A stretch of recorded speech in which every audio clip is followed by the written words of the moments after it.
We thank Hashem that we're able to learn every day. It's close to our learning, we should have the basic English immediately. I wanted to ask something? Rabbi Meir, we're going to start with Rabbi Meir Reimer. It's on 56B. Rabbi Meir Reimer. Okay. Rabbi Meir in the Mishnah taught us that you can't diminish the price of the ksuba. And if that price is diminished, is decreased in any way, so then the relations that they have is licentious behavior. It's considered like they weren't married, as if it was just as if sinful behavior. Well, Gemara goes like this: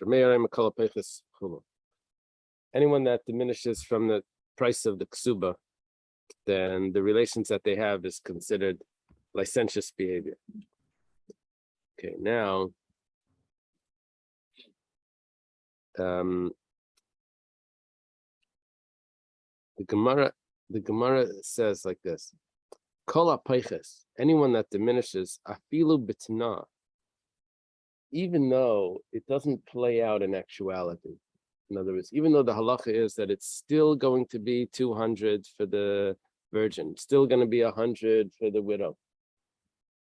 But because they said that it would be different, they made up that it would be different, even though what they made up doesn't matter to us because we adjusted according to the way the halacha is. But even bitna, it's still a problem because what's going on in their mind? They have a diminished ksuba that they're thinking about, even though it's because they don't know that it doesn't work. So Rabbi Meir would tell us that it doesn't work. That agreement doesn't work. It's not considered an agreement. But because that's what they're thinking about, so it's considered licentious behavior when they have relations. Alma ksavar, but obviously Rabbi Meir must hold if he says afilu b'tana, that even if it's just what they made up ksavar, that tanai batal v'isla. It must mean that he holds that the tanai, that means the condition, the stipulation, his batal is nullified, and she still gets what she's supposed to get according to the way it was instituted. It must be that Rabbi Meir holds it. Because he's saying that even if it doesn't play out, that means that it doesn't play out. It means tanai batal.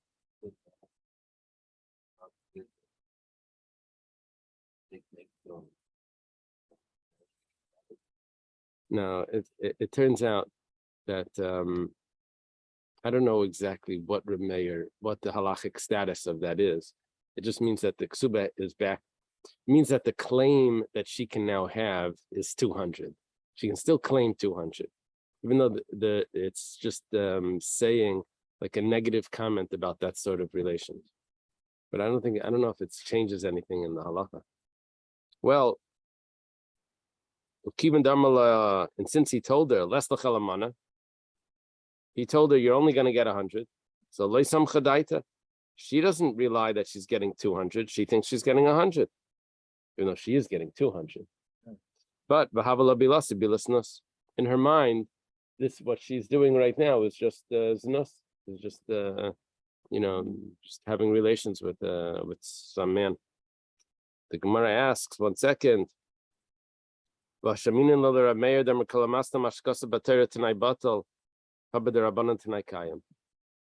Meir says that anyone that makes a condition that violates a rule of the Torah, we say we ignore that condition. It's against the Torah. So that's what we would say over here as well. The only problem is that we look into that sentence and we analyze it. We say anyone that makes a condition that violates the Torah. What about if it just violates a rabbi's enactment? What would happen then? We say, it sounds like it's going to be fulfilled. That means that she would only get 100 and not 200 because they made a condition that she only gets 100. So the Gemara says, Rav Meir holds that the ksuba is a biblical law. Where does it get that from? I think the Gemara went through this one before. We had some verses somehow to work it out. The ksuba is actually a biblical law according to Rav Meir. I think that's what it is. I think we have to say it's the amount because that's what it is. Where'd they get the verse from? Probably from the one that raped, or we have over there. We learn out that it's 50 coins. 50 coins equals 200 because it's four zuz per sella, per shekel, 4 zuz per shekel. Yeah. They have children as a result of this relationship. It's not considered a mamzer. No, it can't be. A mamzer is a specific. With Yeah, adultery. it has to be. Yeah, So any kind of licentious behavior, it doesn't create a mamzer. what does it create? I think there may be something called pogum. Like there's like a defect, but it doesn't really have any halachic significance. But it seems. Okay. Tanya was taught in a brayser. Meir and Makala Pechus LeBesulim and Masayim al Almana Mana Reza Bilas Nus. Her Meir's view was anyone that diminishes the price of the ksuba for a virgin from 200 or from a widow from 100. So it's considered licentious behavior when they have relations because the ksuba has to be in place. Rabbi Yossi Amar Rashai. Rabbi Yossi says, and no, you're able to. What Rabbi Yossi means is that she's able to forgive what's really owed to her. She can say, it's all right. It's all right. Consider it paid already. You paid up 50, you paid up 100. She can diminish it. Rabbi Yudaimer, Rotza Kaisav Lebesul Shtar Shal Masayim, Vikasevas Leis Kabalti Mimcha Mana, Ulal Mana Mana, Vikasevas Leis Kabalti Mimcha Chamishim Zuz. Rabbi Yehuda says that she can write a receipt. She writes a receipt that I've received 100. She writes a receipt that I've received 50, which means that it has to be written. The Gemara says, 1 second. The Gemara has, this is a very interesting question. It's going to take a few lines till we get to the end to see what the Gemara is asking. But when you're done with this Gemara, you're going to say, really, that the Gemara didn't, was really asking this question. It's the answer seems obvious, but the Gemara still spells it out. The Gemara says, Rabbi Yossi holds that you're allowed to diminish from the ksuba, but the idea here is Less than 200. You can diminish from the 200. What Rabbi Yossi means is that you can diminish it verbally. It doesn't have to be in a document or with a receipt. 1 second. For a minute, we have a contradiction. There's a problem with designating personality for the ksuba. Why? Because if you have designated items, this is what this watch, this leichter, this something, that's going to be the ksuba. Then we don't know if they're going to get lost or stolen or the price is going to change. If it's real estate can't get lost. And we don't really have a thing with real estate with price changing with real estate, because that's not the reality of the real estate is real estate. There's no such thing as saying no, but karkais, any price that you pay is not considered overcharging. Real estate is different. So we don't want personality, just movable objects, to be designated for the ksuba because of these concerns that it could get lost, and then there goes our ksuba. Well, Amar Rabbi Yossi. Rabbi Yossi says, Rabbi Yossi seems to be repeating the same thing that Tanakam is saying. He says, how is this good to designate personality?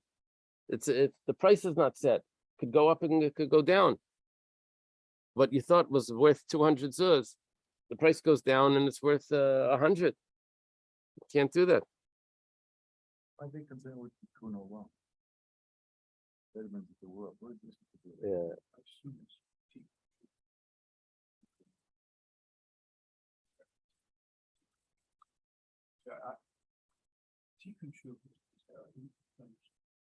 This way, someone borrows money, provision everything that the borrower owns, land and personal. subject to Confiscation. confiscation. Right. Rabbis came along and said, this isn't working. If you can't sell a washing machine or a book or that, you don't engage in commerce because it can be taken back. So they, something called tikkun shuk. Call for a personal, is not subject to that. I assume that. Right. I'm sure that's the background to this. But That includes, here it's not agriculture, is it? That part of it. The thing about land, like you said, is you can count. It's not going. No one can. Today we treat land very differently. Yeah. right.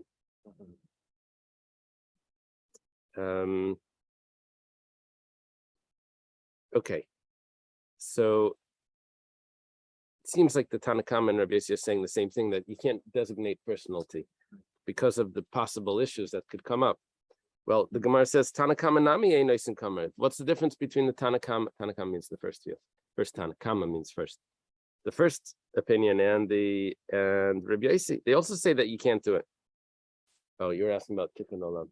It means we have to do something that will benefit all the women in the world. That was the over here. It means the tikkun olam means for the women. Oh, that's why they're always using the term tikkun olam. No, okay. Elalav hachi kamar. Rather, this is what the Machlekes Gemara elaborates. When do we say, this is the Tanakama, when did the Tanakama say that you can't use personality if you didn't accept responsibilities like insurance? If he accepts responsibility for them, that means the husband designates personality. He says that if they get lost, I'll pay from something else. Not just that they get lost and then, okay, there goes the ksuba. No, he says he's taking insurance out. It's like, if they get lost, then you'll get paid from the insurance company or something. So there's achrayas. Achrayas is responsibility. Okay, so then according to the Tanakama, it would work. The Tanakama is only concerned about them getting lost or stolen. Something happened, they're being destroyed. Comes along Rabbi Yossi, even if he accepts the responsibility. But the problem is, but the price is not set. So you can accept responsibility, but you're not accepting responsibility for the price. You're accepting responsibility for the item. So you can't use personality. So Rabbi Yossi is stricter. Now, let's go back to what we're discussing. Rabbi Yossi says that she can diminish the amount of the ksuba. Here, Rabbi Yossi says that you can't use metaltlin because the price goes up and down. Now, 1 second. Over there, what would happen? The price could go down. And Chayesh Rabbi Yossi is worried about the price going down of those items, and the ksuba is going to be diminished. Over here, she's diminishing it, and Rabbi Yossi is not concerned. That's the Gemara set up this question where she can forgive, according to Rabbi Yossi, some of the ksuba, even verbally, and it was perfectly fine according to Rabbi Yossi. However, according to Rabbi Yossi, we're worried about personality being designated for the ksuba because the price could go down and that would be a problem. So what's going on? Does the price have to be the same of the ksuba or not? The Gemara says, the answer is so obvious. The Gemara says, 1 second. Over there, the price is going to go down, and she never forgave that decrease of value. We don't want her to lose out on something that she never forgave. Over here, she forgave it. So Rabbi Yossi allows the ksuba to be diminished if she agrees to it. Over here, she agreed to it. That seems like an obvious answer. Does she know how much it's going to go down? She says, "I'll give you a receipt." That's our problem. Yeah. That's why we say you can't do it. She doesn't know if it's going to go up or down. Right. So therefore, we don't use that because if it does go down, she never agreed to that. That degree of going down. Yeah. Right. But over here, they say, okay, your ksuba is 200. She says, don't worry about 100 of it. It's okay, fine. Now Ah. she already agreed, so that's fine. Rabbi Yossi would accept it. She agrees to the amount that it will go down. Didn't say, I'll give you, or you give me your menorah or something. And then that turns out to be worthless. Right, when it comes. So she's given the entire thing on the basis of a worthless right. It was based on an assumption that didn't actually and holds didn't value. hold. Right. So that's not allowed. That's not allowed. Achte the Rami Bar Chama, the sister of Rami Bar Chama, having Nesiva Rav Avia, was married to Rav Avia. Do you have is this a new piece of Gemara in your Gemara? Do they have that little, but it doesn't start from Achte? Okay. Okay, that just means it's a new page. Okay, interesting. So, Irka Ksubasa, she lost her Ksuba. She lost the document. That happens, doesn't it? Yeah. Stolen. Just call the credit card company. Could you and sell it? You know it's stolen because there's a market in Ketubas. Right. But could I walk in with a Ketub and say, I like the discount on this? Oh, that's Maybe it was paid. Right. $1 too. You're not supposed to return it. Right. Wait, what do you mean you can't live with your spouse?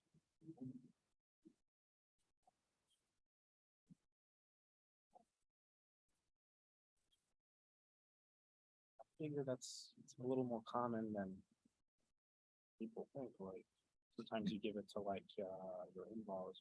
Or your Yeah, parents, so that's supposed to be, we know where it is. sometimes That's the idea. I mean, the couple When doesn't know where it is, and sometimes the relative doesn't know where it is. Yeah. I think that's So they have common. to go, yeah, it is common, but they have to go write a new one. And they have to do it that day. Yeah, you go to the rabbi, right? You know, it's called the Ksuba de Irkasa. Irkasa, Pay another that's the 200, word over here. dollars or Irkas.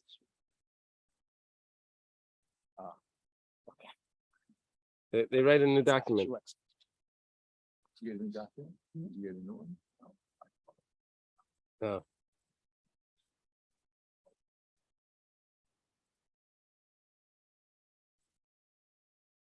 Oh, wow. Okay. That's Uh-huh. strong words. Sorry? Strong Yeah, I got a question. Okay. If they Yeah. go away in UK too, are they going and change the amount?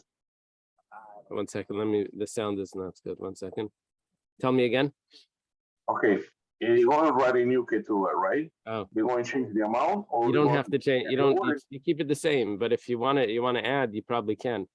I've never seen people adding, but, yeah. It just I says don't that know, the maybe- Ksuba was lost and he agrees to what it said originally. Okay. It would mean that when the woman, if they get divorced or if she wants to collect because he passed away, so she has a document that would allow that. Yeah, that's what it would mean. Okay.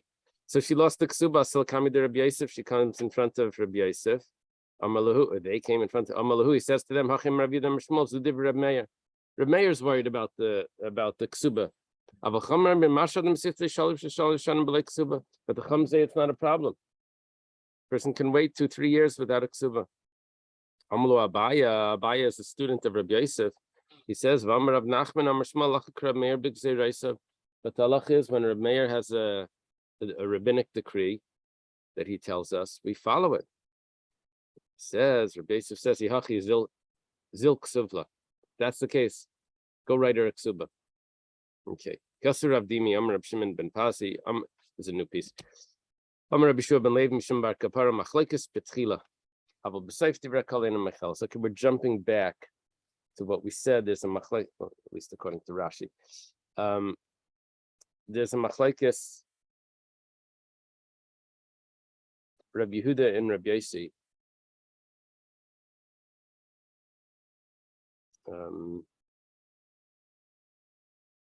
If a woman can diminish her ksuba, verbally by just saying, it's okay, consider it part of it paid, or according to Rabbi Yehuda, there has to be a written receipt. That's a machlokes. Rabbi Yossi is lenient on this. He says that verbally it also works. And Rabbi Yehuda says it needs to be a written receipt. Well, if a woman says that she's Forgives. Sula, Oh, she's a that's basula. also- Yeah, so if she says she's a basula, then the ksuba has to be 200 zuz. Now, no, the opposite, Sula and not a Bu'ula, virgin. not a Bu'ula. bu'ula. So then it would be 100. Yeah. If it's 100. But then she says, consider 50 already paid up. Okay, but in So either according case, to it's Rabbi not Yossi, right. According to Rabbi Yossi, that works. And according to Rabbi Yehuda, it has to be a written receipt. We said before that the receipt was written in the ksuba itself. We had that whole discussion yesterday. Okay, now, Rav Dimi is a traveler. He comes from Eretz Yisrael. He brings halachas to Bavel. He tells us things that Rabbi Yochanan said and other sages. He says in the name of Rabbi Shimon ben Pazi, in the name of Rabbi Shua ben Levi, and the name of Bar Kapara, that the machlokes between Rabbi Yehuda and Rabbi Yossi regarding if it has to be written in the document, Rabbi Yehuda's view, or if it's just a verbal agreement to diminish the ksuba. That machlokes is betchila. That's only originally. But later on, in the end, she cannot forgive the ksuba unless it's a written receipt. So that Rabbi Yossi's view only works at the very, very beginning of the wedding. We'll see the beginning or end. We'll see what that means soon. Rabbi Yochanan Amar, so Rabbi Yochanan here is arguing on Rabbi Shua ben Levi or arguing on Bar Kapara. Rabbi Yochanan Amar, bein bezu machlokes. Machlokes is whether the beginning and the end. But Rabbi Yossi always says verbally it's okay, and Rabbi Yehuda says no, it needs to be written. Amar Rabavo says I heard clearly. 57 here. I heard clearly from Rabbi Yochanan. Danav Rabbi Shua ben Levi le palgin adadi. Rabbi Yochanan says I'm not arguing with Rabbi Shua ben Levi. We really agree. Problem is, Rabbi Yochanan said that there's a machlokes Rabbi Yossi. There's a machlokes. What the machlokes is, okay, and there's going to be a machlokes even after this again. So this is like 3 levels of machlokes.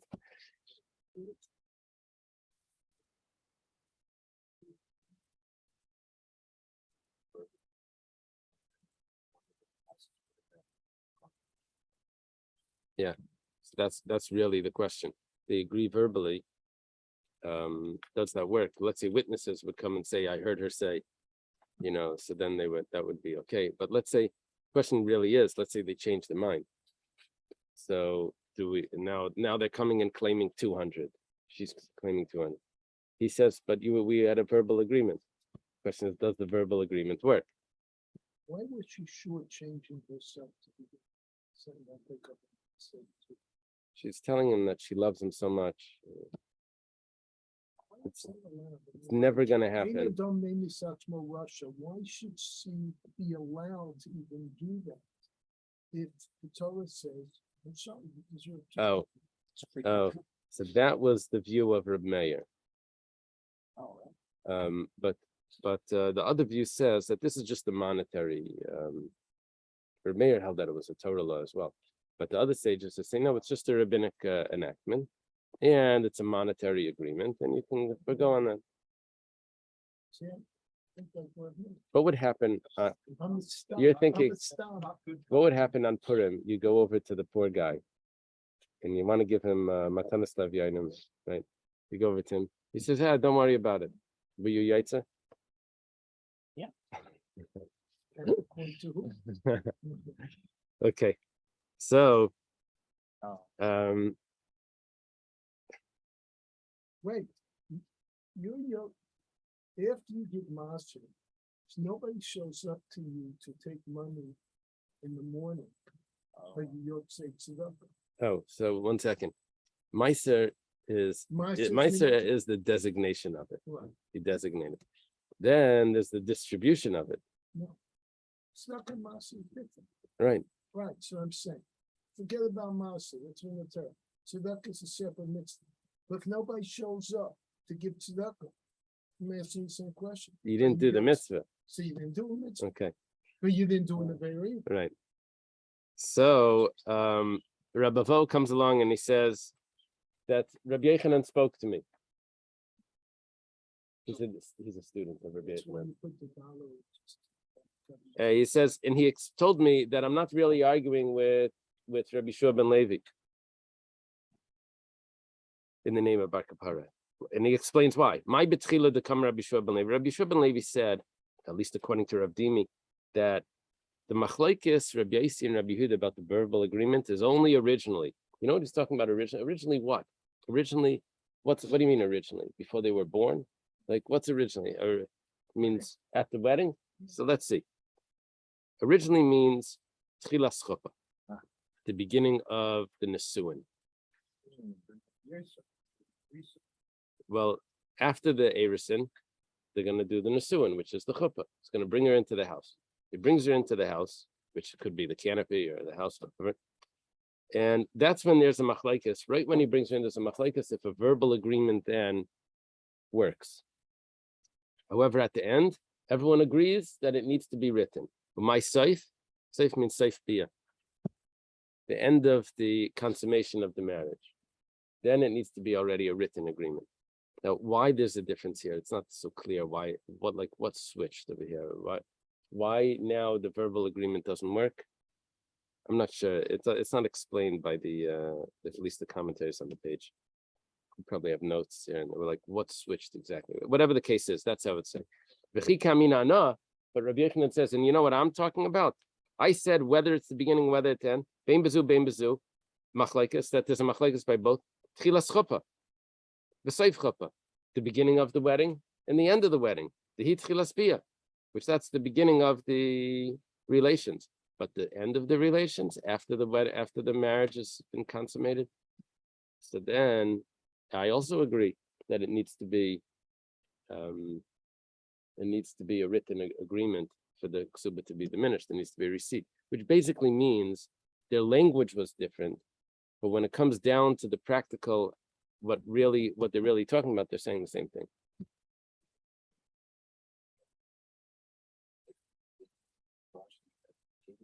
It's okay to go representation, but after they could, when it comes maybe, it could only be read. Yeah, now why? That's what I'm asking. Why? I don't have it clear why. I mean, I see the Gemara says that. The question is like, what switched? Is it an assessment of the intention that maybe it's not so Where's my plastic?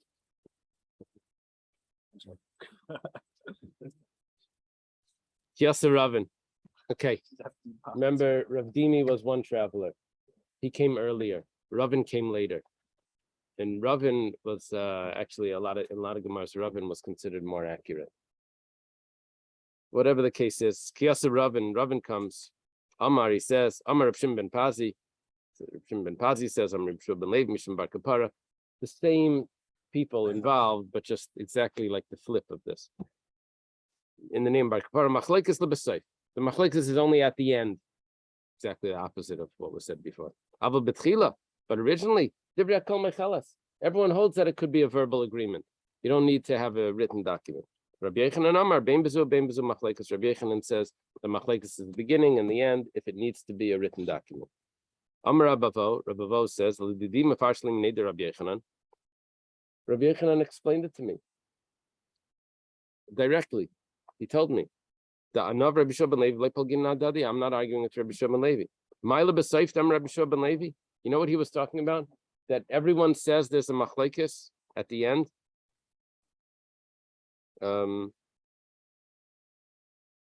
That is seif chuppah. That's the end of the wedding. That's the machlokes. My tchila, what is the beginning that he says everyone agrees that it's Michael? That's tchilas chuppah. That's the beginning of the wedding. And you know what I was talking about when I said there's a machlokes by both? Bein bezu machlokes. Tchilas bia v'seif bia.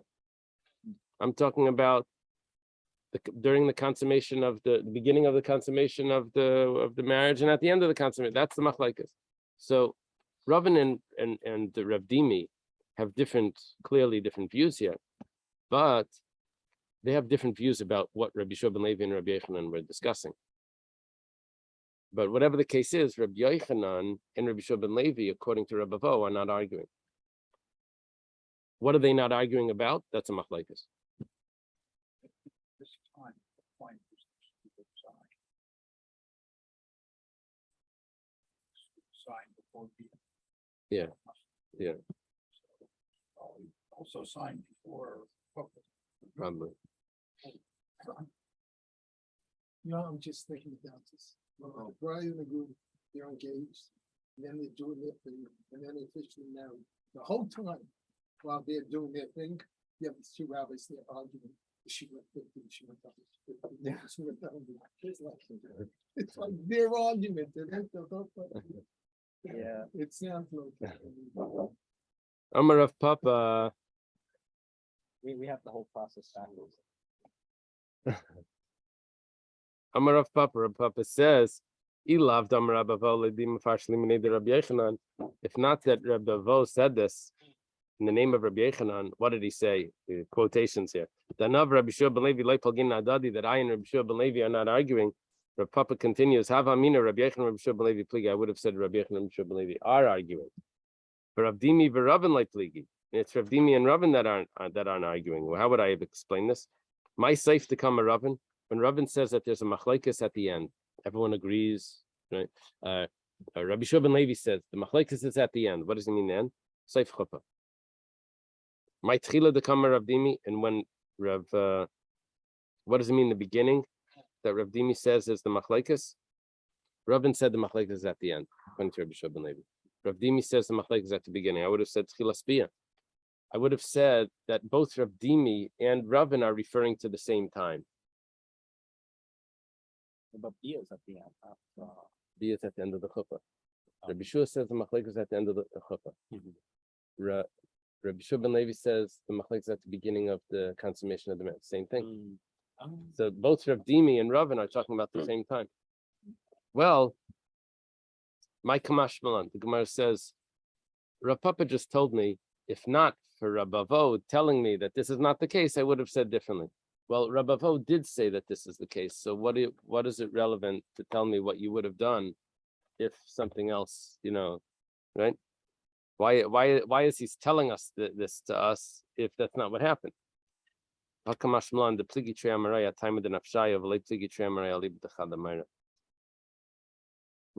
at how it works over here.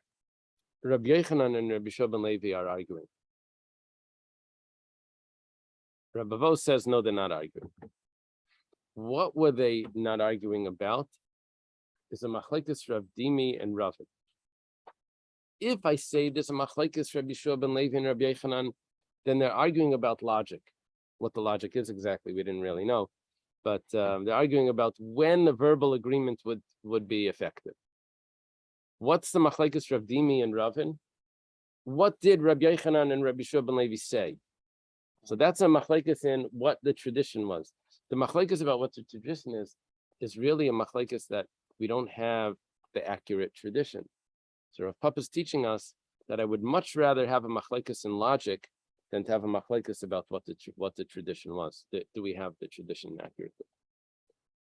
Okay. New Mishnah. Nice. Before you start, I got all the characters. Yeah. But where's Rabbi Yoshua? Oh, Rabbi Yeshua ben Levi, you're going to see him on the bottom of the Tanaim chart. Like he's just about off the chart. Or maybe he's on the top of the Amoraim chart. Oh, no, under Levi. Yeah. All right, he's down there. All right, that explains. Yeah. He's missing in this. Yeah, so Levi was a student of Rebbe. Remember, Levi got injured when he was trying to bow down in front of Rebbe. And the Gemara says it because he said this, because that. There was two reasons. Anyway, his son would probably be Rabbi Yeshua ben Levi. Rabbi Yeshua ben Levi is not really a Tana. He's an Amora, but he's quoted in Brises, like in the Brise at the end in Pirkei Avos, at the end. The 6th parak of Pirkei Avos is a brisa. That's right. He's a master. The Gemara tells us he's a master of Agadata. Most of Rabbi Shua ben Levi's in the Gemara is Agadata. Okay, the Mishnah says like this: Neisin lebesula shnei maser chodesh mishatava abal lefarnes es atzma. The husband proposes. They're already betrothed, but the husband tells her, comes to her and says, "Let's get married." So at that point, she has 12 months. She says, "I need 12 months to get ready." What do they have to do? They have to prepare the jewelry and the gown and all of that. It takes 12 months. They have to make it. And he also gets 12 months.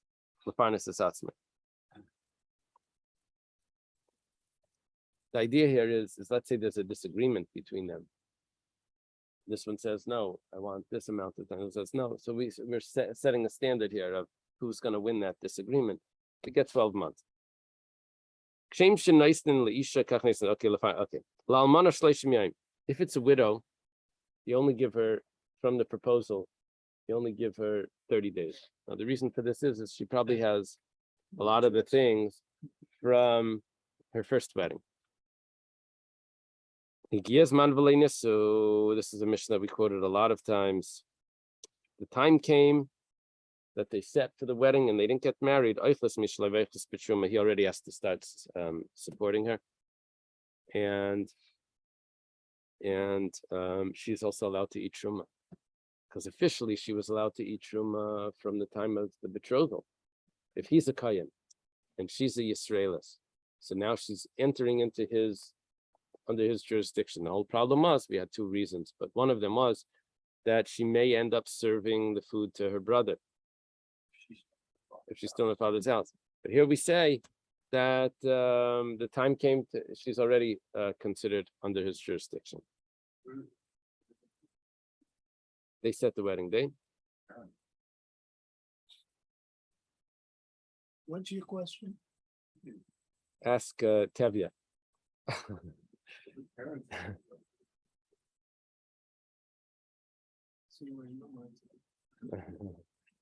Reb Tarfon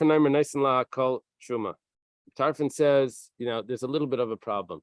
A man can eat truma most of the time, unless he has to go to the mikveh.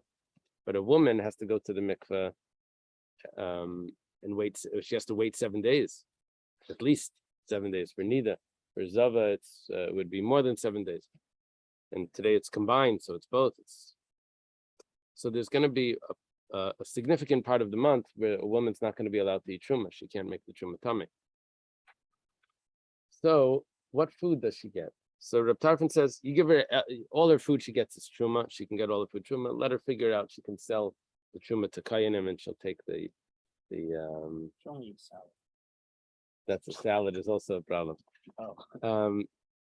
If it's wet, because if it become wet, it's become susceptible to truma. So then she'll buy chulin. Okay. Rabbi Kiva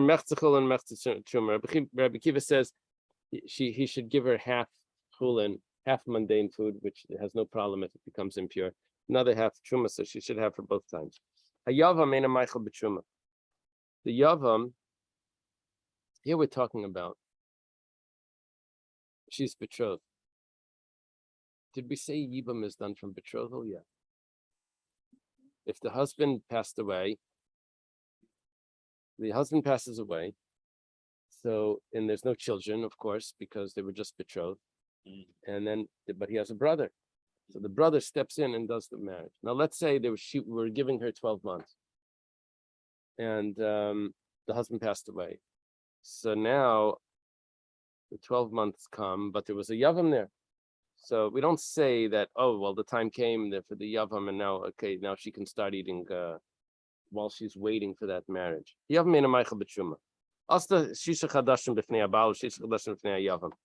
Let's say 6 of the 12 months she does in front of the husband.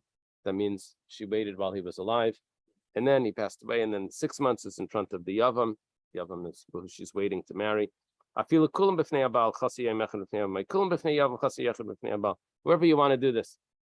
11 months and 29 days in front of the husband, and 11 months, 29 days in front of the Yavam, and there was only one day after the betrothal, after the proposal in front of the husband. She can't eat truma. Everything that we just taught, I think, no, that when the time comes, she can eat truma. That was the original Mishnah. But Bezdin Shalachrayim, the Mishnah, it's the tradition that was passed down. But Bezdin Shalachrayim, later on, the court ruled, Amru, Eine Ishay Chelas B'Truma comes the chuppah. You have to wait till they actually enter into the chuppah to eat the truma. That's the later Bezdin. Yeah. Minani Mili. Where do we know that there's 12 months? Amar of Chisda says, Damakra. Pasuk says, this is Perek Chaf Daled in Bereshis, chapter 24. It's a very long chapter in Bereshis, Parshas Chayesara, where Rivka is, Elias is going to get Rivka for Yitzchak. So there's a sefer someone gave me. It's called Siman Kad, and Kad 24. And you imagine that it's because of the jug that Rivka has. Kad means a jug. It's Siman Kad, but it's chapter 24. It's all just about that one chapter. The whole sefer is just explaining this. But here the Gemara tells us, let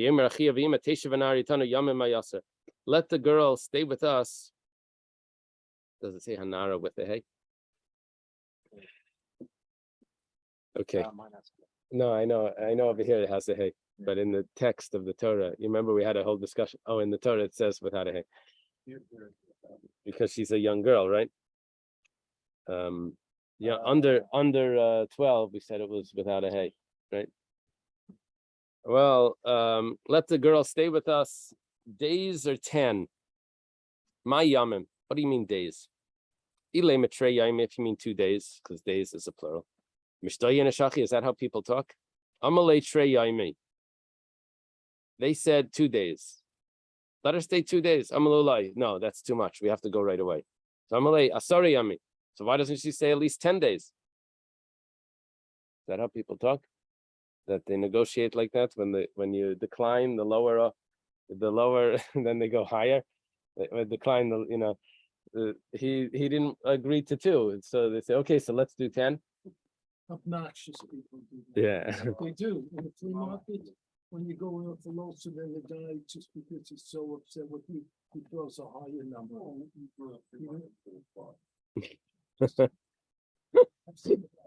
about you going higher? He says 2 and you say 5. You're in the No, he says, I want 10. Yeah, and you say, And it's worth, let's say, 8. And you say, I'll give you 5. He's so upset, he goes, well, in that case, I want 15. right, and then you say 17. Well, then you're an idiot. I don't think you did. He says so, then you want to avert this. Okay. So it must be Elamai Yamim. So what does the Yamim mean? Days. Days must mean a year. So the Ksiv Yamim Tiyagulase means the redemption is based on the days, which actually over there means that based on the years, 49 years.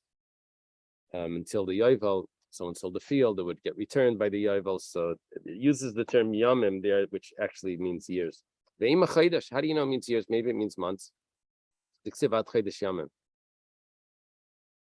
As we have a pasuk, it says a month of days, and we use the word Yamim to mean a month. It says Amri, the Gemara answers, done in Yamim Stami, and done in Yamim Stami, Yamim Shenemar Bem Chaydash. But looking at the word Yamim without any modifier. Without a modifier, Yamim means a year. If Yamim has the Yamim Chaydash Yamim, then it means a month. But we weren't discussing Chaydash Yamim, we're just discussing the word Yamim. Shana means a year. But I do have a source that Yamim also means a year. I have a source for that. It says Yamim Tiagulase.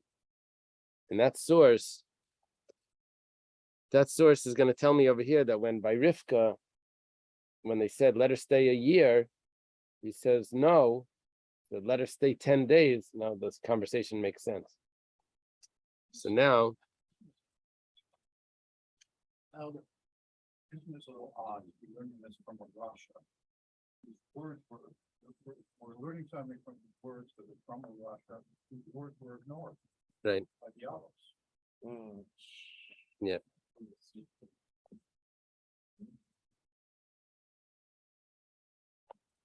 Wow. It must mean that the claim was a rational claim. That's what we're getting out of this. That she's deserving of a year. And he said no, but the claim was that the girl should get 12 months. Okay.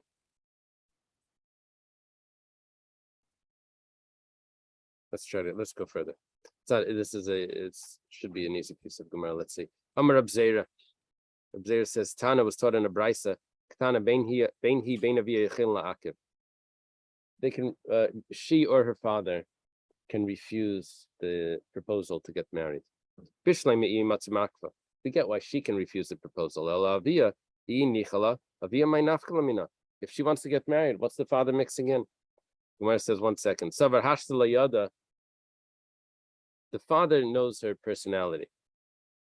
Says she doesn't know what she's getting into.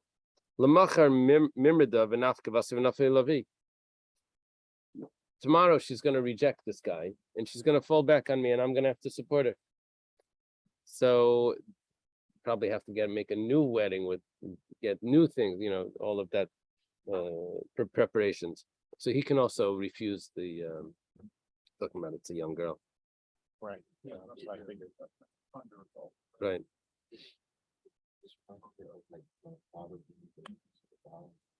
Yeah, it's going to come up also. Amar Baba Bar Levi. I'm not familiar with him. Ein paisken ala ktana la asiya kshiktana, but paisken ala ktana la asiya kshigdayla.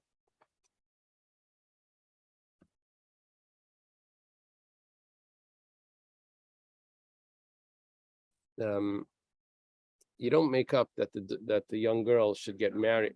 A katana can get you can make up for the wedding for a young girl, but not to get married right then, but rather to get married when she gets older. Gemara says pshita. That's obvious. There's a problem. Her to get married very young is not. It's not for the marriage to be consummated when she's young. The Gemara didn't want that. Like futures and women. Right. Futures and women. Yeah, you buy a future and a year from now, 5 years from now, I'll marry you at a certain price. Locking it in, right? The Gemara says pshita. That's obvious. The Gemara says kamash malan. That we're not concerned about that. It goes like this. Maybe a fear. She's afraid of getting married when she's young. So we would say, okay, so we'll make up when she's young that she's going to get married when she's older. The Gemara says that's fine. So why would you think that that's not fine? Because we have a concern that maybe if she has a fear when she's right now, maybe that fear is going to enter her and the fear is not going to go away even when she's older. Kamash malan, that no. The fear of getting married is right now. When she gets up, she can accept it now for later, and that fear will go away when she's older. Okay. Let's leave the Gemara over here. It's not that she's afraid of that particular suitor. No, I think they're afraid of the relations, I think.